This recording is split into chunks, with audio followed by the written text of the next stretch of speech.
Seigneur, reconnaissance. Son amour durera jamais, car il est bon, il est au-dessus de tout. Son amour durera jamais. Chantons, chantons, d'une main puissante et d'un bras tendu. Son amour durera jamais. Il nous donne une vie nouvelle. Son amour durera jamais. Chantons, chantons,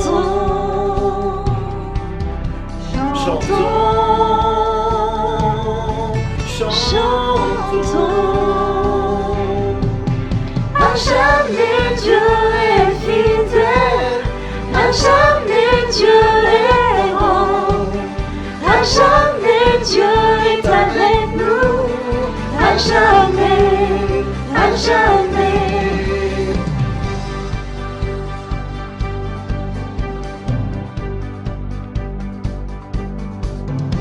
Du lever du soleil jusqu'à son couchant, son amour durera jamais. Par la grâce de Dieu, nous persévérons. Son amour durera jamais.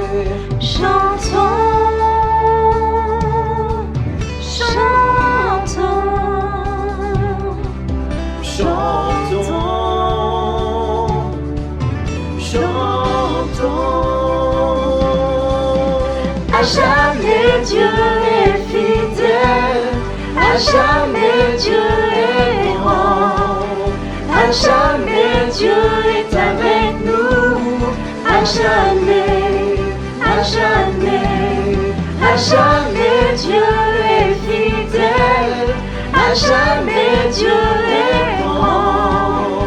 À jamais Dieu est avec nous. À jamais, à jamais, à jamais.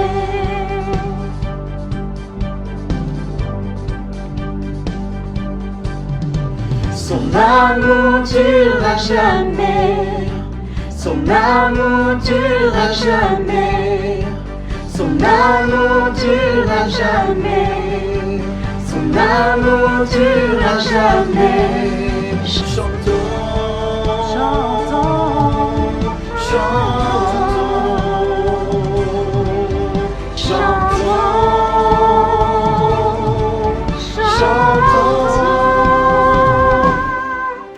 À jamais Dieu est fidèle. À jamais Dieu est bon. À jamais Dieu est avec nous. À jamais, à jamais. À jamais Dieu est fidèle. À jamais Dieu est bon. À jamais Dieu est avec nous. À jamais, à jamais.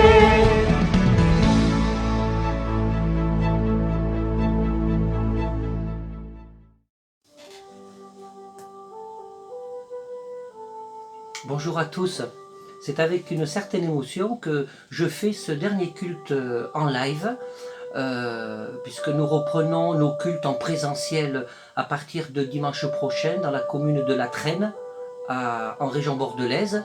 Donc vous voyez, je pratique le ministère que Dieu a mis dans mon cœur à La Traîne tous les dimanches, et pas que le dimanche bien évidemment. Voilà, c'était ma petite blagounette du matin. Donc je suis heureux de retrouver tous mes frères et sœurs, tout ce troupeau que le Seigneur m'a confié depuis tant d'années, et d'avoir la joie de se retrouver ensemble. Alors vous savez, nous avons eu une inondation le 13 et 15 mai, donc on a profité pour refaire un relooking à l'intérieur de la salle de culte. Elle sera radicalement différente, on l'a relookée, tout est repeint, changer la moquette, etc. Donc ça va, une déco qui nous correspond bien, apaisante. Voilà. Notre ami Benjamin aura tout le loisir de communiquer les photos sur le site de l'église, de la page Facebook. j'ai beaucoup apprécié d'avoir pu m'investir durant tout ce temps de confinement pour vous partager ce que le Seigneur a mis sur mon cœur. Et ce matin, je voudrais vraiment, ma prière ce matin, c'est que ce soit un moment spécial, parce que ça l'est pour moi, et que ce soit un moment spécial pour chacun d'entre vous. Parce que Dieu a mis un message précis que je vais vous délivrer sans tabou, comme d'hab, sans détour également, parce que nous sommes dans... Les gens parlent d'urgence climatique. Ce matin, le fond de mon message, retenez bien ceci, c'est l'urgence spirituelle. Nous avons besoin, pas uniquement, entendez bien ce que je dis, de revenir au Seigneur, mais nous avons besoin, si nous revenons au Seigneur sans changer de position et d'attitude, tu auras beau revenir au Seigneur toutes les fois que tu voudras, rien ne changera. L'intérêt vraiment, mes amis, quand on revient au Seigneur, c'est pour que la situation puisse changer. Et le message de ce matin fait écho à mon live de vendredi dernier. Je vous invite à écouter mon live de l'émission Étincelle de vendredi dernier, parce que c'est une suite dans une version beaucoup plus détaillée. Le Seigneur veut ton bien-être ce matin. Le Seigneur veut ton bonheur, mais son bonheur à lui, pas celui que le monde donne. Le Seigneur, il est là ce matin parce qu'il veut profondément changer ta vie. Il veut te consoler, il veut te guérir. Et ce matin, je vais aborder avec vous la parabole du bon samaritain. Cette parabole que beaucoup d'entre vous connaissent, c'est un message qui est aussi bien adressé à ceux qui ont besoin de recevoir le Seigneur Jésus dans leur vie. Mais il est aussi adressé, bien évidemment, c'est un double message, à ceux qui déjà marchent avec le Seigneur et qui ont besoin de se remettre en question. Voilà, c'est pour ça que je parle d'urgence spirituelle. Parce que si nous n'avons pas reçu quelque chose de plus durant ce confinement, c'est que le train-train risque de reprendre pour tout le monde. Si nous n'avons pas entendu la parole de Dieu, si la parole de Dieu ne vous a pas interpellé durant ce temps de mise à part, c'est que vous risquez d'être emporté loin de tout ce que Dieu voulait vous dire pendant ce temps. Et nous avons besoin d'être vraiment à l'écoute. Et voyez-vous, la parabole du bon samaritain, quand on entend ce message, donc on pense à aider notre prochain, à aimer son prochain comme soi-même, et tout ce que cela peut impliquer comme investissement, comme action. Donc cet enseignement, il est juste, bien entendu, mais pour autant, il n'est pas suffisant. Il n'est pas suffisant, parce qu'il y a autre chose de plus à tirer de cette formidable parabole du bon samaritain. Il y a autre chose de plus à en tirer. Et c'est ce que je vais développer avec vous ce matin. Voilà, nous allons avoir un moment de louange, et un moment de louange paisible que nous avons préparé pour vous avec le groupe de louange de notre église. Et vraiment, pendant ce temps de louange, je vous invite à bien vous installer, à écouter les paroles de la louange, parce que ma prière ce matin, c'est que l'onction du Saint-Esprit, cette onction qui soulage, qui apaise et qui guérit, puisse être pour vous ce matin une réalité. Je ne vais pas vous faire de la théologie. Donc, je vous invite vraiment ce matin à vous concentrer sur ce moment de louange, à écouter les paroles, à lire aussi les paroles qui vont vous être proposées à travers ce moment de louange. Et qu'à travers ce moment de louange, eh bien, le Seigneur puisse déjà commencer à travailler vos cœurs. Soyez bénis, restez connectés. Je vous dis à tout à l'heure.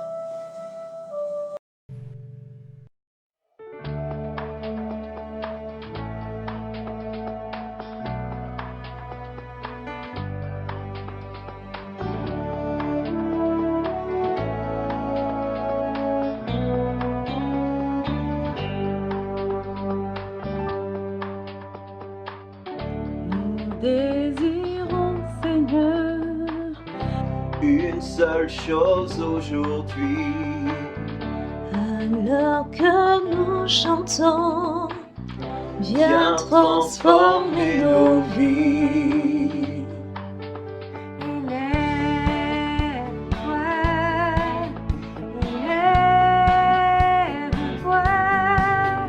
Et viens dans ta gloire couronner nos louanges. Oui, viens, roi des rois, Dieu très saint, tout-puissant. Oui, viens, dans ta gloire, couronner nos louanges. Oui, viens, roi des rois, Dieu très saint, tout-puissant.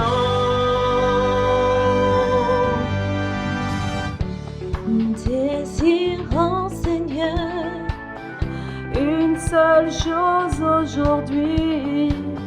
alors que nous chantons. Viens transformer nos vies. Élève-toi, élève-toi. Oui, viens dans ta gloire couronner nos louanges. Oui, viens, roi des rois, Dieu très saint, tout-puissant. Oui, viens dans ta gloire couronner nos louanges. Oui, viens, roi des rois, Dieu très saint, tout-puissant. Oui, viens.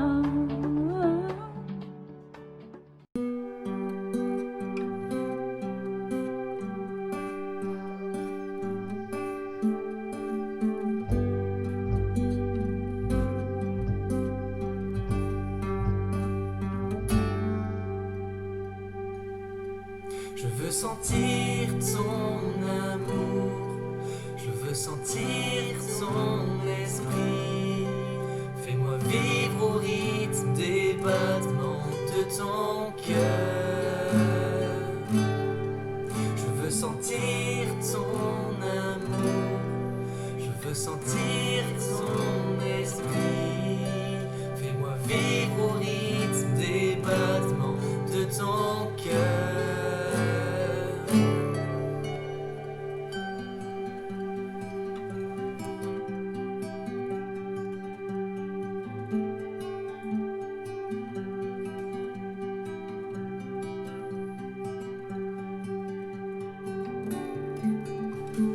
Fais pleuvoir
tout à toi.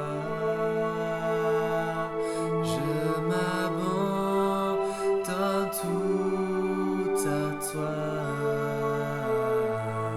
Je m'abandonne tout à toi, Jésus.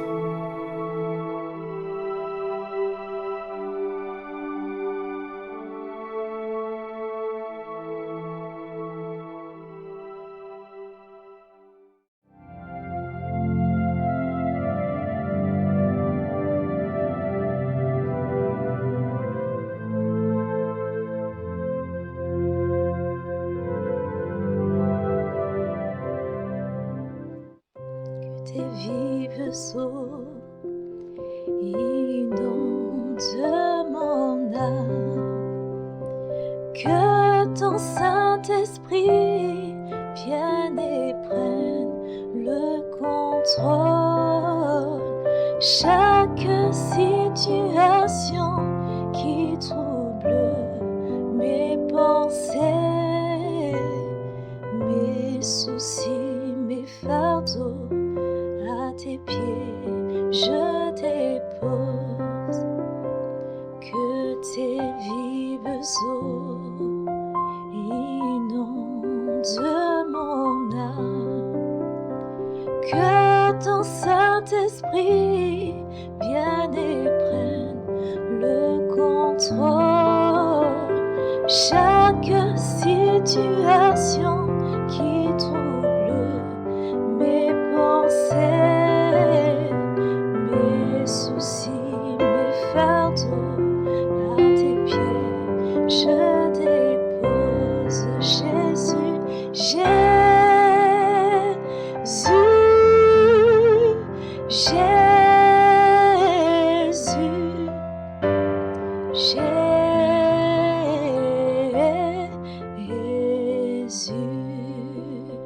nous t'appelons Père, Père,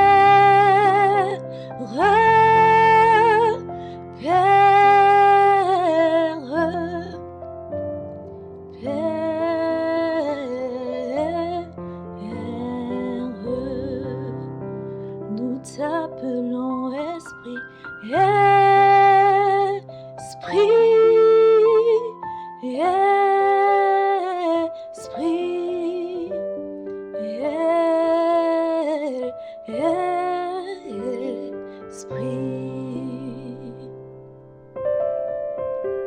que tes vives eaux inondent mon âme, que ton Saint-Esprit vienne et prenne le contrôle. Chaque situation qui trouble mes pensées, mes soucis, mes fardeaux, à tes pieds je dépose. Jésus,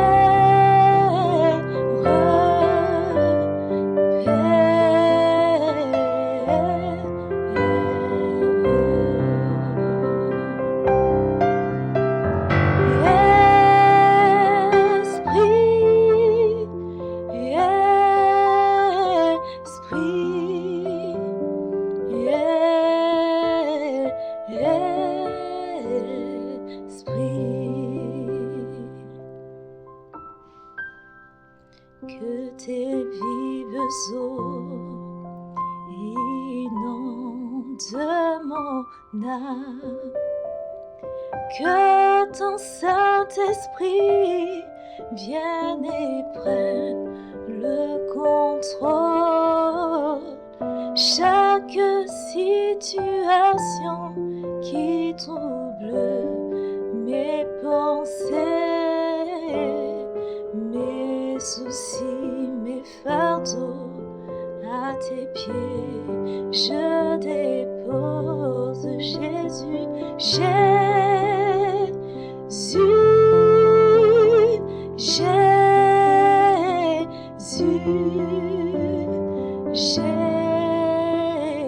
Jésus,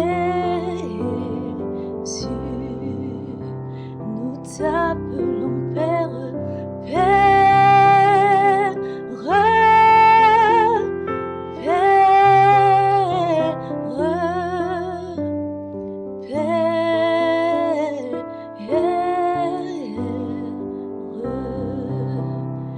nous t'appelons Esprit, Esprit,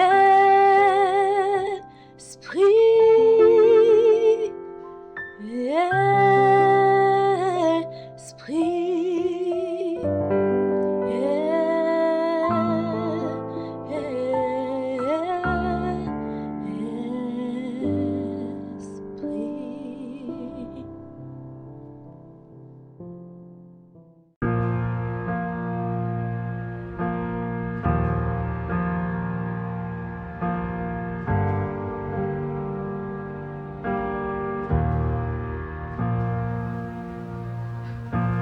Sous la pression, sous la tension, tu fais un vin nouveau.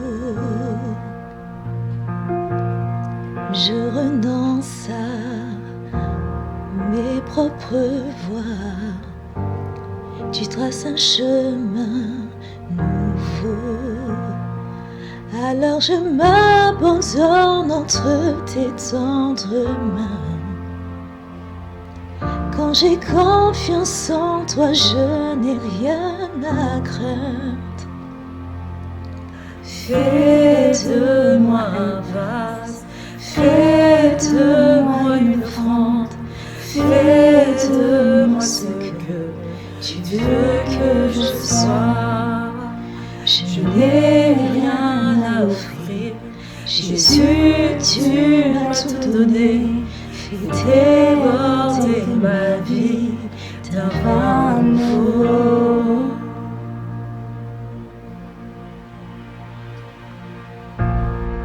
Sous la pression, sous la tension, tu fais un vin nouveau. Je renonce à mes propres voies, tu traces un chemin nouveau. Tu traces un chemin nouveau. Fais de moi un vase, fais de moi une offrande, fais de moi ce que tu veux que je sois. Je n'ai rien à offrir, Jésus, tu m'as tout donné. Fais déborder ma vie d'un vin nouveau. Fais déborder ma vie d'un vin nouveau. Fais déborder ma vie d'un vin nouveau. Le vin est nouveau, la puissance est nouvelle.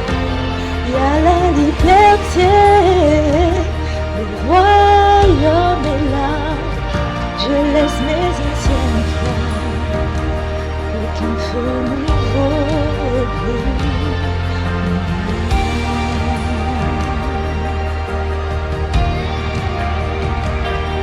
Le vin est nouveau, la puissance est nouvelle.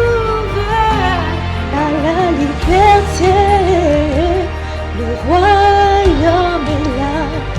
Je laisse mes anciennes fleurs pour qu'un feu nouveau brûle en moi.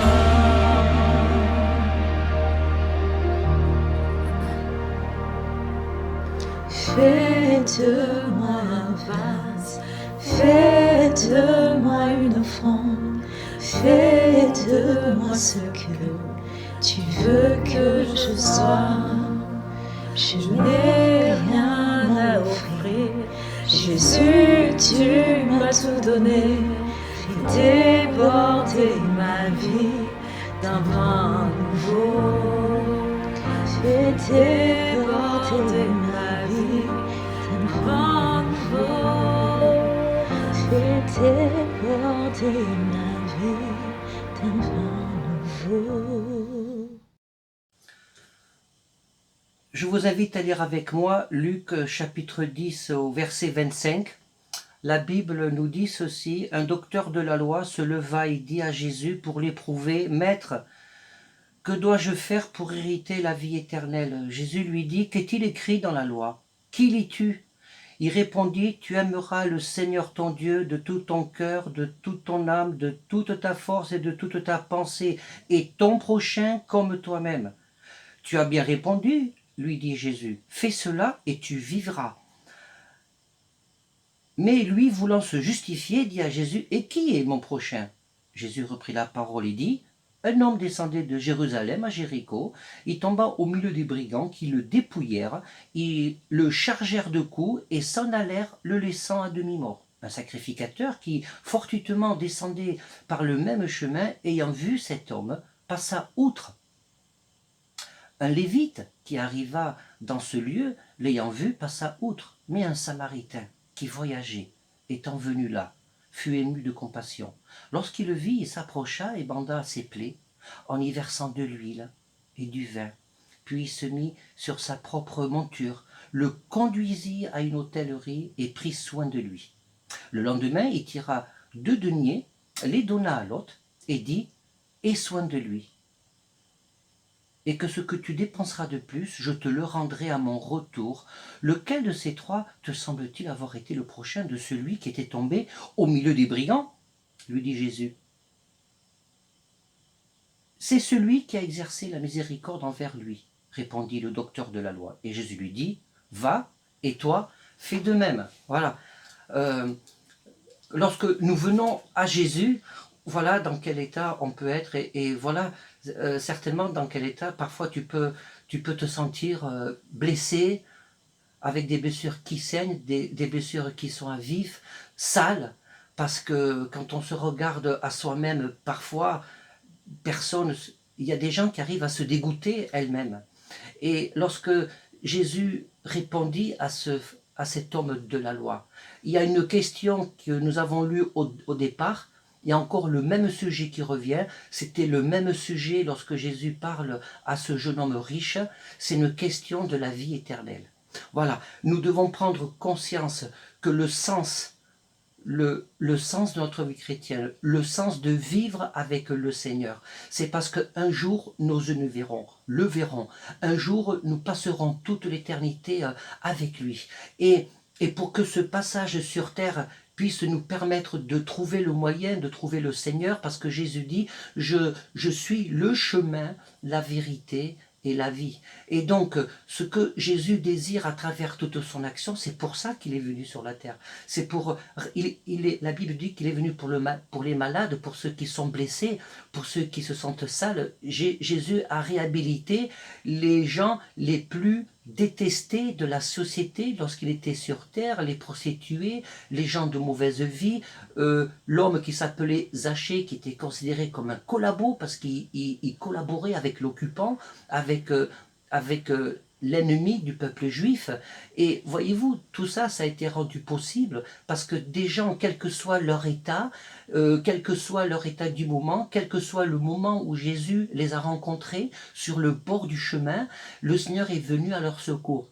Et vous savez pourquoi le Seigneur est venu à leur secours? C'est parce qu'ils se sont présentés à lui. C'est parce qu'ils ont ouvert leur cœur. C'est parce qu'ils avaient soif de lui. C'est parce qu'à un moment donné de leur existence, dans leur cheminement de vie, ils ont compris que Jésus était leur seule solution. Ils ont compris que cette rencontre allait impacter durablement leur vie et que les choses ne seraient plus pareilles. Lorsque nous parlons de la parabole du bon samaritain, il est évidemment et éminemment question le fait de secourir son prochain, de voir son prochain qui qui est sur la route, de voir son prochain qui est blessé, qui est couché, et qui est méprisé par l'ensemble des personnes qui le voient à terre.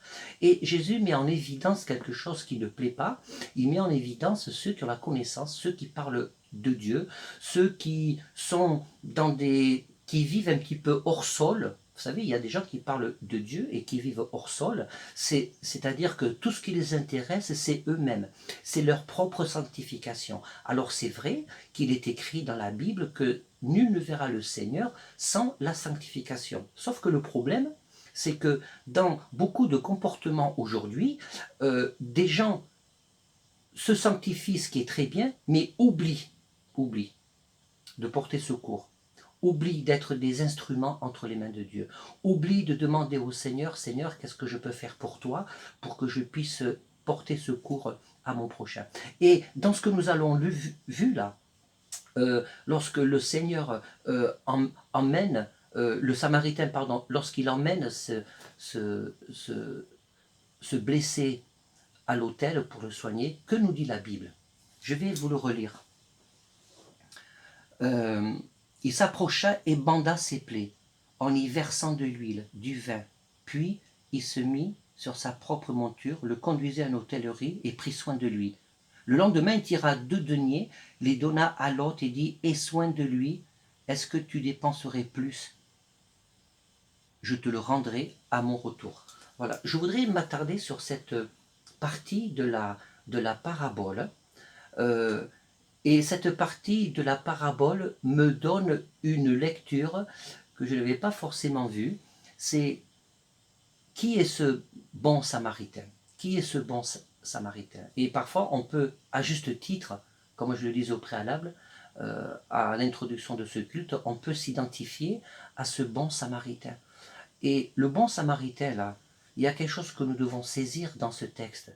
Le bon samaritain, c'est Jésus en fait. C'est aussi Jésus le bon samaritain. Le Seigneur Jésus est en train de nous expliquer la vision qui doit être celle de l'Église.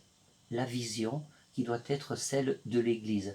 Et dans ce petit passage, nous avons en fait le projet de salut que Dieu a mis en place. Jésus, il est venu sur la croix et Jésus, il est mort pour nos meurtrissures. Il est mort pour nous guérir de nos meurtrissures. Alors, il y a la première chose que je vais dire ce matin, c'est que celui qui était blessé, il s'est laissé faire par Jésus. Il se laissait faire. Aujourd'hui, je me suis rendu compte que dans l'exercice de mon ministère, eh bien, des gens ne se laissent pas soigner. Quand j'ai parlé tout à l'heure d'urgence spirituelle, comme les gens parlent d'urgence climatique, ce matin, je vais parler vraiment de l'urgence spirituelle. Il est temps, mes amis, que chacun puisse prendre ses responsabilités. Et qu'est-ce que ça veut dire prendre ses responsabilités? Vous devez savoir quand même une chose, parce que c'est ce qui ressort pleinement de la parole de Dieu. Vous pouvez chercher dans toute la Bible, de la Genèse jusqu'à l'Apocalypse. Je veux dire quelque chose qui peut paraître dur, mais c'est pourtant une réalité. Dieu ne s'embarrasse pas, ne perd pas son temps avec des gens qui ne veulent pas écouter, avec des gens qui n'acceptent pas de rentrer dans un certain chemin de souffrance pour être au bénéfice de la puissance, de la guérison, de la restauration du Seigneur. Dans tous les évangiles, nous avons vu que Jésus avait 2 comportements types. Il a toujours pris le temps, il a toujours investi son temps, il a toujours créé du lien avec ceux qui étaient prompts à l'écouter. Sans s'embarrasser, qui étaient ceux qui l'écoutaient, sans s'embarrasser de l'histoire passée de ceux qui l'écoutaient, sans s'embarrasser du style de péché, d'où venaient les gens qui l'écoutaient. Ce qui importait pour le Seigneur, c'est ceux qui étaient autour de lui qui l'écoutaient. Ce qui importait pour le Seigneur, c'est ceux qui venaient à lui avec foi en disant « Mais Seigneur, tu peux faire quelque chose pour moi, fais-le parce que je le crois, parce que tu es le Fils du Dieu vivant, parce que tu es ressuscité, parce que tu peux tout aujourd'hui, tu tu peux transformer ma colère en paix, tu peux transformer ma tristesse en joie, tu peux guérir les blessures de ma vie qui sont toujours là, qui sont enfouies. Et vous savez, ce qui fait mal dans la vie, c'est qu'à un moment donné, il y a des blessures qui ressortent, qui ressurgissent. Il suffit d'une situation, il suffit parfois d'une petite étincelle pour te rappeler qu'en réalité, il y a une blessure qui est toujours présente dans ta vie, il y a une racine que tu as laissée là depuis des années, et cette racine, elle a porté du fruit. Vous savez, nous devons prendre soin, nous devons faire attention que toutes les graines qui sont semées dans vos vies ont vocation à porter du fruit. Toutes les graines que tu laisses semer dans ta vie ont vocation à porter du fruit. Donc si c'est une mauvaise graine, mauvais fruit. Bonne graine, bon fruit. Donc ce Samaritain-là, il était blessé. La Bible ne dit pas pourquoi il était blessé. Peut-être que c'était sa faute, peut-être qu'il avait pris des mauvaises décisions, peut-être qu'il avait pris un mauvais chemin, ou peut-être simplement qu'il était pour rien, qu'il était une victime pleine et entière. Ça n'a pas d'importance en fait. L'importance du texte, c'est que Jésus est venu à son secours. Pourquoi je dis Jésus? Parce que dans les pharisiens, dans Jean chapitre 8, au verset 48, je vais vous lire quelque chose d'intéressant. Les Juifs lui répondirent, « N'avons-nous pas raison de dire que tu es un Samaritain et que tu as un démon ?» Les Juifs, là, ils ont eu l'occasion, et ce n'était pas la seule d'ailleurs, de traiter Jésus de Samaritain et de traiter et d'accuser Jésus qu'il était possédé par un démon. C'est incroyable ça. Et pourquoi ils l'ont traité de Samaritain? Parce que de leur point de vue, Jésus n'avait ni le discours, ni l'attitude, ni le comportement qui correspondait à leurs critères. Parce que Jésus était venu pour les malades. Et Jésus savait très bien que toute l'humanité est malade. Et c'est toujours le cas aujourd'hui. Et quand Jésus dit « je ne suis pas venu pour les bien portants », c'est que si ce matin tu te crois bien portant, c'est que je crains que ce message ne puisse pas avoir une grande portée dans ta vie ce matin. Il ne s'agit pas de dire non plus, c'est toujours une histoire d'équilibre, mes amis, il ne s'agit pas non plus de dire il faut que je cherche quelque chose qui ne va pas dans ma vie. Quand la Bible nous apprend que le Seigneur chemine avec nous, c'est qu'il y a des moments de notre cheminement, il y a des moments clés de notre cheminement où le Seigneur s'arrête un petit peu avec nous et nous montre quel est l'élément dans nos vies que nous devons corriger pour lui laisser tout à nouveau la place et pour pouvoir aller de l'avant. Et le drame aujourd'hui, c'est que les blessures, le besoin de restauration, parfois, est comme un voile, comme une muraille, comme une séparation qui nous empêche d'être au bénéfice de la grâce de Dieu. Il y a des gens qui sont tellement en souffrance qu'ils n'ont même plus la force de demander quoi que ce soit. Il y a des gens dont la souffrance est tellement profonde qu'ils n'ont pas pris le temps et soin de se mettre devant le Seigneur pour commencer à rentrer dans la voie de la restauration et de la guérison. Et quand c'est ça, il y a un phénomène que j'ai remarqué, c'est que, et ça c'est vraiment l'action de l'ennemi dans nos vies, parce que le diable veut vous détruire, le diable veut vous empêcher de vous approcher du Seigneur, et tant qu'il arrive à faire ça, vous ne pouvez pas être au bénéfice de la restauration du Seigneur. Et j'ai remarqué qu'il y a des gens qui se sont en quelque sorte habitués à cette souffrance. Et en s'habituant à cette souffrance, c'est une espèce de consensus, écoutez bien ce que je dis, c'est une espèce de consensus inconscient qui fait que comme je souffre, eh bien, je me permets d'avoir des attitudes désagréables. Comme je souffre, je me permets à mon tour d'être méchant. Comme je souffre, je me permets à mon tour de faire souffrir les autres. Alors ça, c'est pas du tout l'esprit de l'évangile. Ça, c'est pas du tout ce que le Seigneur nous demande de faire. Le Seigneur, ce qu'il attend de chacun d'entre nous, c'est comme je souffre, je me mets à la disposition de toi, Seigneur, parce que je ne veux pas que l'autre souffre. C'est ça, aimer son prochain comme soi-même. De la façon dont tu t'aimes toi-même, cela va avoir une incidence directe, vitesse grand V, sur ta relation avec l'autre. Si tu n'arrives pas à te pardonner toi-même, eh bien, cela va avoir une incidence dans ta relation avec l'autre. Peut-être certains qui m'écoutent me disent, mais avec tout ce que j'ai fait, je ne peux pas me pardonner. Je peux pas mais j'ai du mal, je m'en veux, je m'en veux. Vous savez, en disant ça, si tu te dis que tu t'en veux, toi qui connais le Seigneur, toi qui vis avec le Seigneur depuis des années, et si encore aujourd'hui tu t'en veux d'avoir péché dans un certain domaine, si tu t'en veux d'avoir eu des réactions, alors que tu sais très bien qu'en venant à la croix, tu sais très bien que quand Dieu pardonne, la puissance, l'amour de Dieu fait que Dieu, est-ce que tu te rends compte, Dieu décide d'oublier ton péché.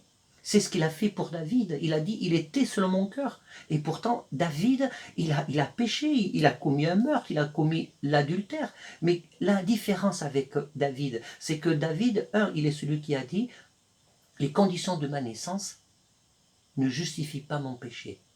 Et quand il s'est approché de Dieu, il était conscient de son péché, il était conscient de sa faiblesse, de son humanité, et ce fait-là, en s'approchant de Dieu comme ça, avec ce qu'on est, avec tous nos bagages, avec toutes nos valises, eh bien, permet à Dieu d'agir profondément et permet à Dieu de nous restaurer, de te restaurer. Ne reste pas comme tu es. Cette histoire du Samaritain, c'est l'image de Jésus qui vient te chercher sur le bord du chemin parce que tu es blessé, parce que tu as été agressé, physiquement peut-être, psychologiquement, moralement, ou tu t'es agressé toi-même par les prises de position. Vous savez qu'on peut s'agresser soi-même. Lorsqu'on fait quelque chose que l'on sait pertinemment de mal, c'est une forme d'auto-agression. C'est une forme de sadomasochisme. Mais quand on dit c'est plus fort que moi, c'est parce que notre humanité prend le dessus. Tant qu'on a ce vêtement sale, tant qu'on est souillé, c'est compliqué de vivre selon le Seigneur. Sauf qu'à un moment donné, le Seigneur passe par là. Ce matin, le Seigneur passe. Ce matin, le Seigneur t'a donné un rendez-vous. Et en me regardant ce matin, peut-être que ça te parle, peut-être que tu t'identifies à quelque chose, il y a cette blessure-là, peut-être que ça te ramène à des situations. Il y a un certain prix à payer parce que Dieu ne soigne pas une blessure qui n'est pas remontée à la surface. Vous savez que pour qu'une blessure soit soignée, il faut qu'elle se remonte, il faut qu'elle puisse à nouveau être ouverte pour ce qui pourrit l'intérieur, pour ce qui est en train de s'infecter, le Seigneur puisse l'ôter. Et parfois, ce sont les sentiments de haine, d'animosité qui infectent nos blessures. Et voyez, si je vous dis que le Samaritain, en fait, c'est aussi le Seigneur qui vient te chercher sur le bord du chemin parce que tu es blessé ou parce que tu te sens sale. L'autel, lorsque le bon Samaritain a déposé le blessé à l'autel, l'autel, c'est l'Église. L'autel, c'est l'Église.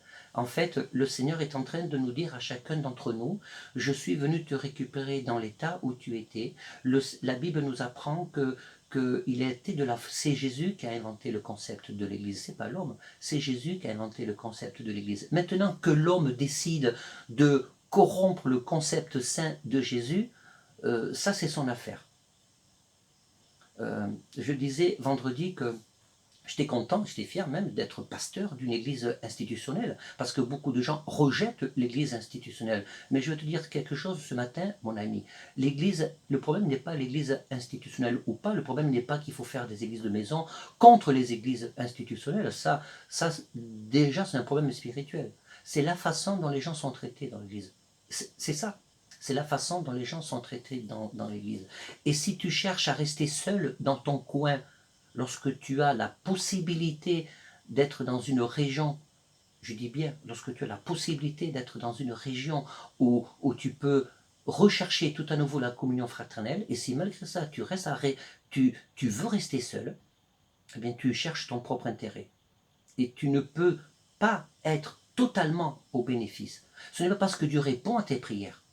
et que tu refuses la communion fraternelle, que tu es dans le chemin que Dieu veut. La réponse à la prière n'est pas conditionnée à ta qualité spirituelle. La réponse à tes prières, elle est simplement conditionnée à la grâce de Dieu, parce que Dieu t'aime, parce que Dieu veut te montrer. Mais si tu as l'impression que tu tournes en rond, c'est parce qu'il te manque quelque chose dans ta relation avec Dieu qui te permet de te laver, qui te permet d'être restauré par le Seigneur. Et ce blessé-là, il s'est laissé faire par le Samaritain. Et si je considère que l'autel, c'est l'Église, en fait, et que le bon Samaritain dit, voilà, ben, avant de le mettre dans l'Église, il a soigné et il a pensé. Vous savez, ça me fait rappeler la puissance de la croix. Avant de le mettre à l'autel, la Bible nous dit, je vais vous le relire, il banda ses plaies en versant de l'huile et du vin, puis il le mit sur sa propre monture, le conduisit dans une hôtellerie et prit soin de lui. Le lendemain, il tira 2 deniers, les donna à l'autre et dit, aie soin de lui, et ce que tu dépenseras, je te le rendrai. Ça, c'est très intéressant. Je vais vous dire très rapidement, il le banda. Le Seigneur veut bander tes plaies, veut mettre l'huile. L'image de l'huile, c'est l'onction du Saint-Esprit. Il veut mettre cette onction. Vous savez que l'onction, ça ne veut pas dire les choses qui...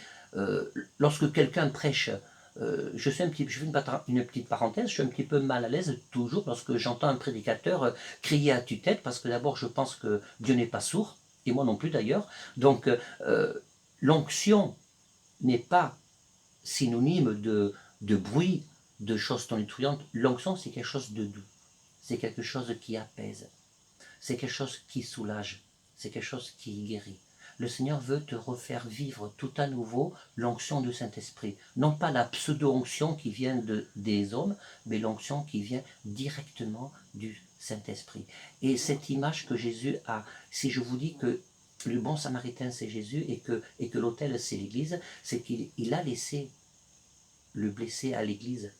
Le Seigneur, la responsabilité de l'Église, c'est de soigner ceux qui sont sur le bord du chemin, c'est de soigner ceux qui sont blessés. Et dans cette image que le bon Samaritain donne de l'argent à l'hôtelier, il lui donne les moyens pour le soigner. Le Seigneur met à la disposition de l'Église les dons et les ministères pour soigner. Le Seigneur met à la disposition de l'Église les dons et les ministères pour soigner.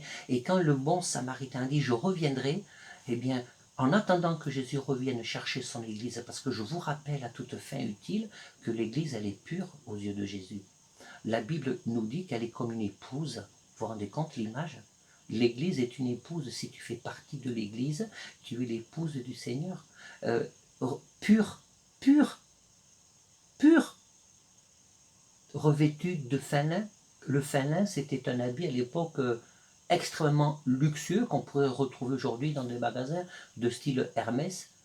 Voilà comment met le Seigneur. Et si tu as le choix ce matin, soit tu décides de rester comme ça, ou de te nettoyer juste un peu, soit tu décides de te laisser tout à nouveau toucher par l'onction du Saint-Esprit. Le Seigneur Jésus, il est venu pour te soigner. Et si tu te laisses faire, imagine que le Seigneur Jésus met ta main sur ton visage et qui commence à te nettoyer pour te rendre ta dignité. Tu as besoin de retrouver ta dignité. Imagine que le Seigneur Jésus prend ta main, ces 2 mains, qui les mettent sur ton visage et qui commence doucement à te nettoyer. Et qui commence aussi à te redonner l'aspect que tu as envie d'avoir. Et lorsque Jésus a été crucifié sur la croix, lorsque ses pieds ont été percés, ce sont ces pieds les pieds de Jésus qui ont parcouru tellement de kilomètres. Et ces pieds de Jésus qui ont parcouru ces kilomètres, eh bien, aujourd'hui, pareil, le Seigneur, il reprend ses pieds pour parcourir une distance, pour revenir à toi. Et ce que le Seigneur me désire, c'est ça, c'est en partie, c'est qu'il puisse te nettoyer tout à nouveau, c'est qu'il puisse tout à nouveau, eh bien, te redonner ta dignité, te redonner un nouvel habit. Et lorsque la Bible nous dit que le Seigneur pense les plaies, voilà, pour que ta blessure puisse tout à nouveau disparaître, pour que ta blessure puisse ne plus être une blessure, qu'elle puisse simplement être un souvenir. Voilà ce que le Seigneur veut faire. Il veut te redonner un nouveau visage. Il veut te redonner un nouvel aspect. Il veut te redonner une nouvelle vie, un nouveau recommencement. Mais il faut que tu te laisses prendre par le Seigneur ce matin. Et lorsque la Bible dit voici, toutes choses sont passées, maintenant toutes choses sont devenues nouvelles. Et lorsqu'on prend le temps de se nettoyer dans le sang de Jésus, la Bible dit que le sang de Jésus nous lave et nous purifie de tout péché. Et petit à petit, au fur et à mesure que tu marches avec le Seigneur, lorsque la Bible dit toutes choses sont devenues nouvelles, c'est que le Seigneur Jésus, il veut te réhabiliter, il veut te redonner l'aspect que tu voudrais avoir. Voilà. Il veut te redonner l'aspect que tu rêves d'avoir. Et la chevelure, c'est important parce que ça donne un style. Et maintenant que je me sens propre, je peux me recoiffer à nouveau. Je peux prendre soin de moi parce que le Seigneur veut que tu prennes soin de toi aussi. Physiquement et spirituellement, psychologiquement, il veut que tu prennes soin de toi. Et donc, lorsque on se sent propre, on peut commencer à se laisser, à prendre soin de nous. Et donc, au fur et à mesure que la vie avec le Seigneur avance, eh bien, nous sommes appelés à nous dépouiller de notre ancienne nature, de notre ancienne marche. Et petit à petit, lorsqu'on marche avec le Seigneur, eh bien, on apprend à se dépouiller de notre passé, on apprend à se dépouiller de tout ce qui nous a rappelé nos souffrances. Et c'est ça le miracle de l'Évangile. Et c'est ce qui nous différencie exactement de toutes les autres religions, de toute espèce de philosophie, parce que le Seigneur ne veut pas avoir une relation superficielle avec nous, il veut avoir une relation de cœur à cœur. Il veut être en nous, il veut que nous faisions partie, il veut être une personnalité intégrante de nos décisions, de notre façon de vivre. Et au fur et à mesure qu'on marche avec le Seigneur, eh bien, il y a quelque chose de nouveau. Et ce qu'il y avait de bon en nous, de beau en nous, eh bien, le Seigneur veut le mettre en avant. Le Seigneur veut le faire briller. Voilà, parce que quand Jésus nous regarde, eh bien, il regarde les bonnes choses qui sont en nous. Il regarde le meilleur qui est en toi. Jésus sait regarder le meilleur qui est en toi. Et c'est pour ça que Jésus, il est venu sur la terre, il est venu pour te régénérer, pour te sauver, pour te donner la vie éternelle. Parce que c'est une question de vie éternelle. Et lorsque nous avons eu des blessures dans la vie, eh bien, il reste toujours des traces. Vous voyez, cette blessure qu'il y a là, eh bien, il y a la cicatrice, je vais dessiner une cicatrice. Et vous savez que les cicatrices, ça nous aide à nous souvenir. Ça nous aide à nous souvenir. La différence entre la consolation du monde, que le monde propose, une consolation superficielle finalement, et la consolation du Saint-Esprit, c'est que on ne peut pas oublier notre passé. Ça, c'est très important. Sans passé, il n'y a pas d'avenir. L'esprit pervers du diable, on le voit aujourd'hui dans notre société, j'en parle dans mon live de vendredi dernier, l'esprit pervers du diable consiste à gommer même les parts d'ombre d'histoire de notre pays, par exemple, à gommer des groupuscules, essayer de gommer la sombre histoire d'une partie de notre histoire de France, et en faisant ça, on ne peut pas construire l'avenir. Nous devons regarder le passé avec le courage tel qu'il était pour pouvoir, à partir de là, reconstruire et ne pas reproduire les mêmes erreurs. C'est exactement le problème majeur et récurrent que nous trouvons dans l'histoire du peuple d'Israël dans le désert. Ils n'ont pas su regarder leurs erreurs, leur passé, pour pouvoir construire un avenir, et ça les a menés à la perte. Ils n'ont pas pu rentrer dans le pays promis. Et lorsque la consolation du Seigneur, elle est passée par là, lorsque la consolation du Seigneur, elle nous a lavés de tous nos péchés, elle nous a guéris, elle a pansé nos plaies. Il y a des cicatrices, mais quand j'appuie sur la cicatrice, si je n'ai plus mal, quand j'appuie dessus, si je n'ai plus mal, c'est que véritablement, c'est que tu es guéri. Mais la cicatrice est là pour te rappeler l'événement. Et si en plus tu refuses de regarder la cicatrice, c'est qu'il y a encore quelque chose à faire avec le Seigneur. Il m'arrive de regarder dans mon passé, de regarder ce que j'étais avant de marcher avec le Seigneur. Il m'arrive de regarder dans mon passé de pasteur. Il m'arrive de regarder dans mon passé en tant que chrétien avant de rentrer dans le ministère. Je suis rentré dans le ministère à partir de 1996-97. Et il m'arrive aussi de regarder des erreurs que j'ai faites. Des erreurs qui ont provoqué en moi des blessures. Il m'arrive de regarder des blessures que j'ai reçues aussi de la part de pas mal de gens, en fait. Mais parce que j'ai laissé le Seigneur agir en moi. Parce que j'ai laissé le Seigneur travailler dans mon cœur. Que lorsque je regarde mes propres cicatrices, la première réaction qui me vient, c'est de remercier le Seigneur. C'est pas de dire « Oh là là, mais j'ai souffert ». Non. C'est de remercier le Seigneur. Parce que je peux appuyer aujourd'hui sur les cicatrices du passé, je n'ai plus mal et je ne peux que glorifier le Seigneur. Ce que le Seigneur te propose aujourd'hui, c'est qu'il veut prendre soin de toi. Il veut mettre sur ton chemin des gens qui vont avoir le rôle de l'Église ou une Église qui va pouvoir prendre soin de toi ou des personnes, un groupe de personnes qui va pouvoir prendre soin de toi en attendant que le Seigneur revienne.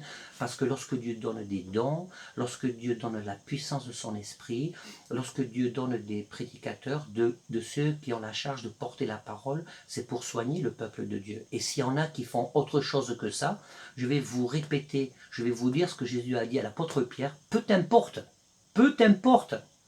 ne t'occupe pas de ceux qui servent le Seigneur pour un autre gain que celui de l'évangile, peu t'importe, occupe-toi de toi. Et si tu prêches l'évangile, si tu es celui qui travaille vraiment dans l'œuvre de Dieu, peu t'importe, occupe-toi de ce que le Seigneur a mis dans ton cœur pour pouvoir le servir, parce que si tu ne fais pas ça, tu ne vas pas être l'hôte que le Seigneur cherche pour te confier une âme. Jésus a dit à Pierre, peu t'importe, lorsque Pierre voulait savoir comment Jean allait mourir, Jésus lui a dit, peu t'importe, ça c'est mon problème, ça c'est mon problème. C'est cet épisode qui s'est passé quand Pierre et Jésus ont renoué contact, lorsque Jésus pose les fameuses 3 questions, m'aimes-tu, voilà. Peu t'importe, occupe-toi de toi, prends soin de toi, prends soin des autres, laisse-toi soigner. J'ai rencontré des personnes qui ne sont pas laissées soigner. J'ai fait des erreurs parce que je voulais absolument que le Seigneur se serve de moi pour être un sujet de bénédiction, de restauration, et quand c'est ça ne marche pas. Alors j'ai décidé, déjà depuis pas mal d'années, quand j'ai compris la leçon, d'investir mon temps, de m'occuper de ceux, même si c'est difficile, même si c'est long, ça n'a pas d'importance. Il n'y a rien de magique. Il y a des gens qui pensent que la vie chrétienne, c'est quelque chose de magique. Tout ne se fait pas comme ça d'un claquement de doigts parce qu'il y a tellement de paramètres humains, nos histoires sont tellement compliquées que tout ne peut pas se faire du jour au lendemain. Mais, ça ne peut pas t'empêcher de marcher avec le Seigneur. Voilà. Lorsque le bon Samaritain a mis cet homme blessé qui était sur le bord de la route, il a pris sur lui, il lui a donné de sa personne. La Bible dit qu'il lui a donné sa monture pour l'emmener. Et il a confié à l'hôtellerie, il a confié à l'Église. Jésus désire te confier à l'Église. Et l'Église, elle a une grande responsabilité aujourd'hui de s'occuper du plus faible. Je te pose une question. Quand tu regardes ton frère et ta sœur, je pose aussi la question à tous les prédicateurs de l'Évangile qui tomberont peut-être par hasard sur ma vidéo. Je pose la question aussi à tous les ministères, à tous les prédicateurs, lorsque le troupeau que Dieu t'a confié, mon cher collègue, mes frères et sœurs, les personnes que Dieu vous a confiées, vous les regardez comment? Vous vous en occupez comment? Vous vous en occupez parce que vous voyez que derrière il y a un potentiel financier ou en termes de talent. Est-ce que, je te demande de réfléchir ce matin, est-ce que c'est plus facile pour toi de t'occuper des gens qui représentent un potentiel pour l'œuvre de Dieu? Bien sûr, l'œuvre de Dieu a besoin de gens qui ont des compétences, des qualités, mais quand on regarde l'esprit de l'Évangile, si c'est que ça, c'est plus l'œuvre de Dieu. C'est l'œuvre humaine maquillée en œuvre de Dieu. L'œuvre de Dieu, c'est de prendre soin du plus fragile. L'œuvre de Dieu, c'est de moins s'occuper de ceux qui ont moins de besoins et de prendre le temps de s'occuper de ceux qui en ont le plus besoin. J'ai souvent dit à mon Église que pour moi, le baromètre de l'Église, pour savoir si nous sommes toujours selon le cœur de Dieu, c'est de voir la capacité que nous avons collectivement, parce que c'est une responsabilité collective, de voir que nous avons la capacité collective de nous intéresser aux plus petits d'entre nous, aux plus faibles d'entre nous, à ceux qui ont le plus de difficultés, que ce soit matériel, financier, socialement, psychologiquement, intellectuellement. Est-ce que tu peux donner autant d'intérêt à quelqu'un qui sur le plan humain ne représente pas une valeur ajoutée qu'à quelqu'un qui sur le plan humain représente une valeur ajoutée? Rappelez-vous, ce que je vous dis là, c'est dans l'esprit de l'enseignement de l'apôtre Paul lorsqu'il parle du corps de Christ, en faisant une comparaison qui est toutefois spéciale lorsqu'il parle des endroits de notre corps qui sont cachés, qui ont peu d'honneur et auxquels justement nous portons le plus d'attention. Parce que les autres endroits de notre corps ont besoin de moins d'attention.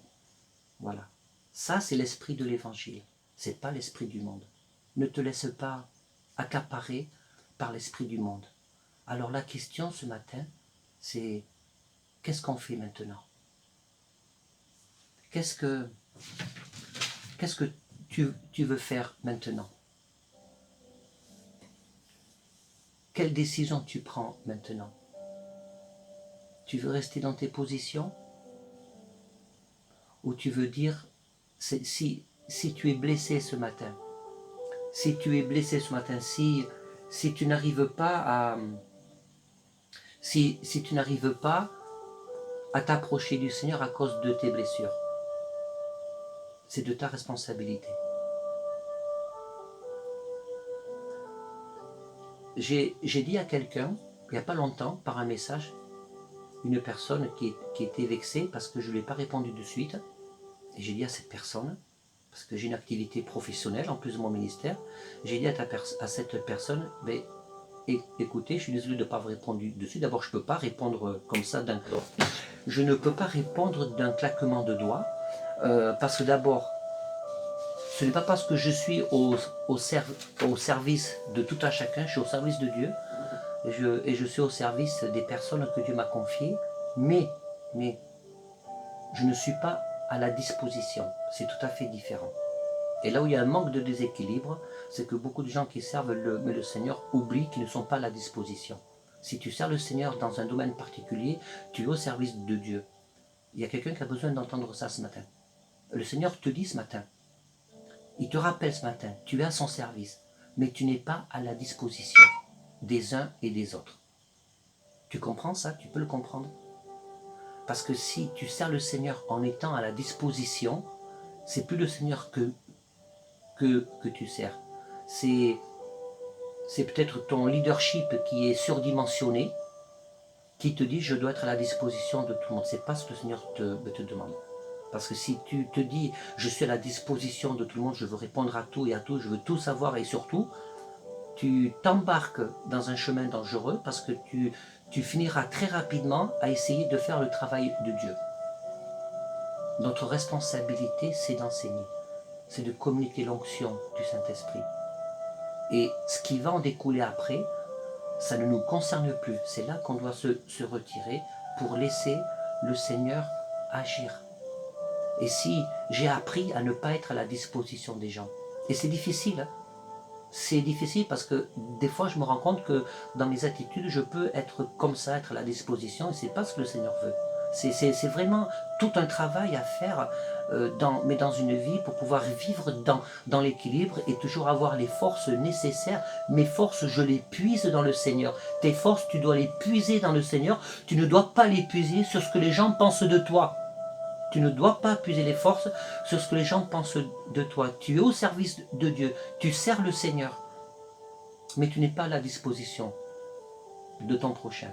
Tu es là juste pour répondre à un appel. Et là, le bon samaritain a répondu à cet appel. Jésus a répondu parfaitement à son appel. Et quand je parlais d'urgence, pour terminer, d'urgence spirituelle, c'est qu'il est temps vraiment de se réveiller. Il est temps de se réveiller. Et comme c'est le dernier culte, peut-être que beaucoup ne l'ont pas entendu, j'ai eu l'occasion de dire, écoutez bien ceci, que personnellement, je ne prie pas pour le réveil en France. Pourquoi? Parce que je ne vais pas demander, écoutez bien ceci, quelque chose que Dieu m'a déjà donné. Si tu demandes quelque chose que Dieu t'a déjà donné, tu vas tourner en rond et tu vas toujours attendre. Le Seigneur nous a donné l'onction de son esprit. Qu'est-ce que vous voulez qu'on demande? Un truc que Dieu nous a déjà donné. Il met à notre disposition toutes sortes de dons que vous trouvez dans la parole de Dieu. Je ne vais pas les étayer ce matin. Il est temps de se réveiller et de dire, Seigneur, je veux prendre et éclaire-moi les capacités que tu m'as données, les dons pour que je puisse les prendre et les mettre en action. Parce que si tu attends que Dieu te redonne encore mais des trucs qui t'ont donné, c'est parce que dans le fond, c'est que tu veux que les choses se fassent toutes seules. On veut que les choses se fassent toutes seules. Et on oublie qu'on a notre part à faire. Ça, c'est l'esprit du monde. C'est l'esprit du monde. Je veux tout sans rien faire. Je veux tout à ma disposition. Je veux tout à ma disposition. Et si l'autre n'est pas comme je veux, ça ne va pas. Ça, c'est l'esprit du monde. Et nous avons besoin de faire attention. Nous avons besoin de mettre une barrière qui est le sang de Jésus, qui nous lave et qui nous purifie de tout péché pour pouvoir aller plus loin avec le Seigneur. Alors, ce que le Seigneur met en toi, cultive-le. Ce que le Seigneur met en toi, mets-le à la disposition du Seigneur. Et là, quand Jésus dit, voici toutes choses sont devenues nouvelles, il y aura toujours la cicatrice. Mais ça sera un souvenir pour te rappeler du passé. Toute cicatrice nous amène à nous rappeler du passé. Et c'est une erreur de ne pas regarder son passé, de ne pas regarder ses cicatrices pour se rappeler, compte les bienfaits de Dieu. Et tu verras, ils sont nombreux. Nous devons apprendre aussi à compter les bienfaits de Dieu pour nous souvenir tout ce que Dieu a fait dans le passé. Ça, c'est le problème aujourd'hui. De mon point de vue, ça n'engage que moi, c'est le problème majeur aujourd'hui du peuple de Dieu dans sa généralité, c'est qu'on oublie de regarder ce que Dieu a fait déjà pour se dire, eh bien, qu'est-ce que tu peux faire pour moi, Jésus, aujourd'hui, pour que demain, je puisse espérer encore en toi. Toutes choses sont devenues nouvelles, toutes choses passées, mais à partir du passé, Dieu reconstruit ta vie. À partir de ton passé, Dieu ne va pas éliminer ton passé, parce qu'à partir de ton passé, il y a le présent qui se fait aujourd'hui, et à partir de ton passé et de ce que tu vas vivre dans le présent, tu vas construire dans l'avenir, et c'est ça, c'est à partir de là que toutes choses vont devenir nouvelles. Amen. Seigneur Jésus, merci pour ces temps. Que, Seigneur Jésus, que tu puisses toucher chaque personne, là maintenant, dans le nom de Jésus. Que tu puisses toucher, Seigneur, tous ceux qui ont besoin d'être à nouveau bouleversés. Que tu puisses mettre ton onction sur chaque vie. Dans le nom de Jésus. Amen. Amen. Je vous retrouve tout à l'heure. Je vous invite à rester en prière. Restez en prière. Et écoutez les paroles de ce chant qui vont suivre là maintenant. Je vous retrouve dans 3 minutes.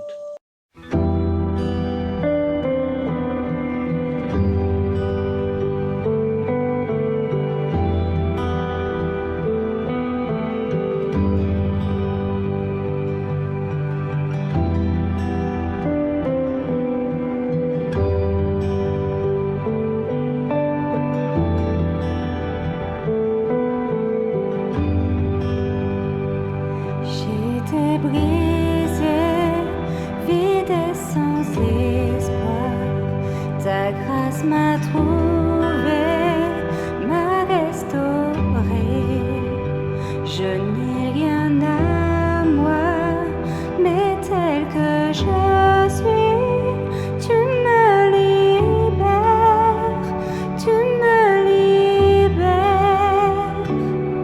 Grâce infinie de notre Dieu qui un jour m'a sauvé. J'allais perdu de lieu en lieu quand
Ah Seigneur, la grâce infinie, Père éternel, que cette grâce infinie puisse être une réalité dans chacune de nos vies.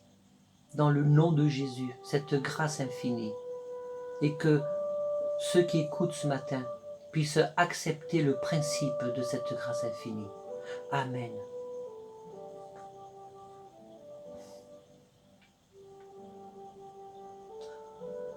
Avant de se quitter, pour la conclusion de ce que nous avons vécu ce matin, le Seigneur désire t'interpeller, le Seigneur désire te faire comprendre que si tu n'acceptes pas, si tu ne prends pas conscience du concept, de son concept à lui, du concept du Seigneur, de la grâce infinie, c'est une grâce qui ne se termine jamais. Autant de fois tu tombes, autant de fois tu te relèves, autant de fois la grâce de Dieu te permet de revenir à lui, te permet de te nettoyer, te permet de changer de vêtements et de revêtir des vêtements d'honneur que le Seigneur veut te donner, te permet de devenir un vase utile. Si tu n'acceptes pas ce principe, tu ne peux pas te mettre de facto au bénéfice de sa grâce. Et il y a quelque chose d'important qu'il faut comprendre aussi, c'est que tout ce que le Seigneur veut faire pour toi ce matin, tout ce que le Seigneur a déjà commencé, et j'espère et je le crois de tout mon cœur que Jésus a commencé à faire quelque chose dans ta vie, et c'est pas uniquement pour que tu sois bien et confortable dans ton cœur, c'est la grâce que le Seigneur veut te donner ce matin, la restauration, le chemin de restauration dans lequel le Seigneur veut t'engager, le chemin de restauration que le Seigneur veut te faire prendre ce matin, c'est pour que à ton tour, entends bien ça, c'est pour que à ton tour, tu puisses aussi faire le bon samaritain, que tu sois un bon samaritain. Voilà, le Seigneur n'est pas venu pour nous sauver uniquement pour nous sauver, mais il est venu faire de nous des disciples. Mais des disciples. Ah, il y aurait tellement de choses à dire. Et le Seigneur, sache que le Seigneur va te donner un défi. C'est une des conditions. Hein.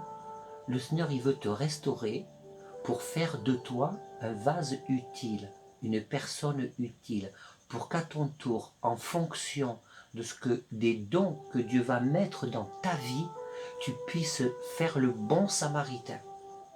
Et qu'à l'image de Jésus, tu puisses être un instrument de bénédiction.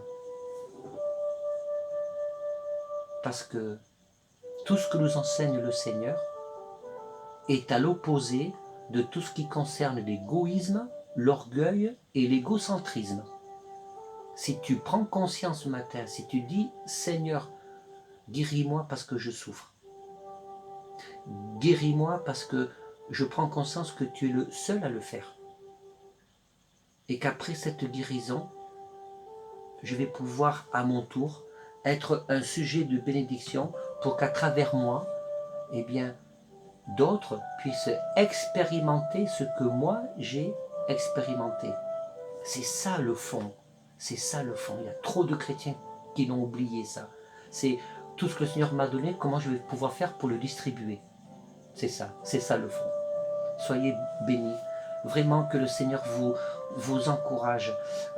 J'aurai l'occasion de revenir parce que avant le confinement, une fois par mois, de temps en temps 2 fois par mois, on publiait en replay nos prédications.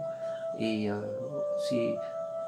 si ceux qui ont dit c'est dommage qu'il n'y ait plus de live, vous pouvez, si vous n'avez pas assisté à tous les lives, voilà, vous les trouvez tous sur la page Facebook de l'église et sur notre chaîne YouTube.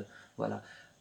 On va se séparer avec ce chant super qui nous parle par la foi de la joie. Soyez dans la joie, je suis dans la joie. Je prophétise que vous soyez dans la joie parce que si vous êtes rentrés dans le processus, dans le plan de Dieu, les choses ne seront plus pareilles pour toi à partir de maintenant. Je veux le confesser dans le nom de Jésus. Amen. À bientôt. Soyez bénis, fortifiés. Seigneur Jésus, merci pour ce temps. Je veux par la foi imposer mes mains sur tous ceux qui te réclament, sur tous ceux qui se sont mis à genoux devant toi. Amen. À bientôt.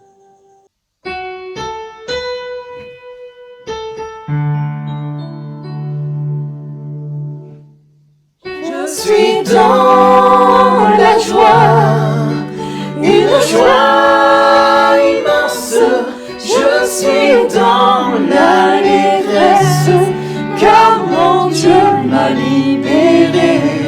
Je suis dans la joie, une joie immense. Je suis dans l'allégresse, car mon Dieu m'a libéré.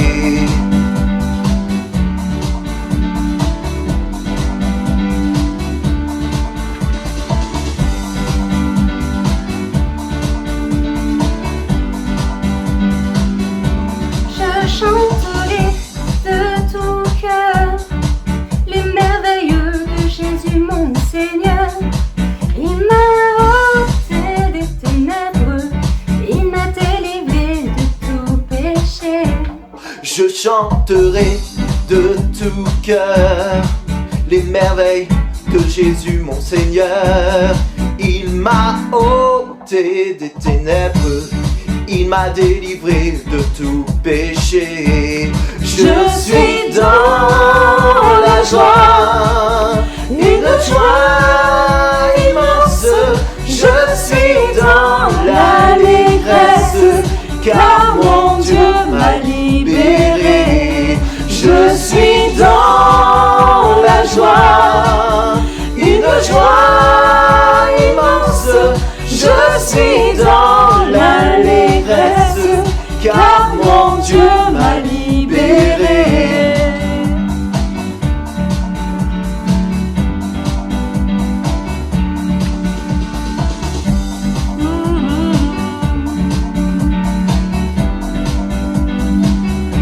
Car mon Dieu est fidèle, il ne m'abandonne jamais. Je n'ai plus rien à craindre, car mon Dieu m'a libéré. Car mon Dieu est fidèle, il ne m'abandonne jamais. Je n'ai plus rien à craindre, car mon Dieu m'a libéré.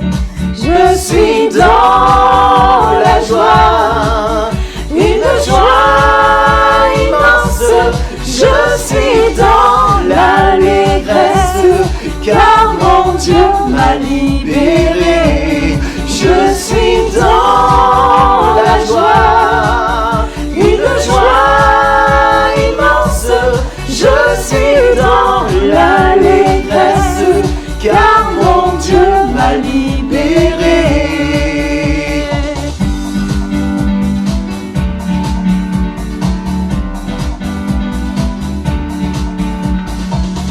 La joie du Seigneur est ma force.